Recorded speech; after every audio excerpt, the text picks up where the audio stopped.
வருகிற 2016 சட்டமன்ற தேர்தலில் அகில இந்திய அண்ணா திராவிட முன்னேற்றக் கழகத்தினுடைய பொதுச் செயலாளர் மாண்புமிகு புரட்சித் தலைவி அம்மா அவர்களை மீண்டும் முதலமைச்சராக ஆக்க தமிழக வாழ்வுரிமை கட்சி சார்பில் சென்னை மாவட்டத்தில் உள்ள அனைத்து தொகுதிகளிலும் உள்ள வாக்குச்சாவடியில்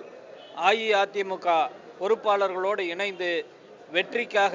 அயராடு பாடுபடுவது என தீர்மானிக்கப்படுகிறது. தீர்மானம் 2, வருகின்ற சட்டமன்ற தேர்தலில் எந்த கூட்டணியில் சேர்வது குறித்தும், எத்தனை தொகுதியில் யார் யார் வேட்பாளர்கள் போட்டியிடுவது அவர்களை தேர்வு செய்து அறிவிக்கவும் தமிழக வாழ்வுரிமை கட்சியினுடைய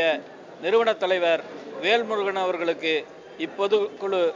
முழு அதிகாரம் வழங்குகிறது ஆகிய 2 சிறப்பு தீர்மானங்களை இங்கே நிறைவேற்றியிருக்கிறோம்.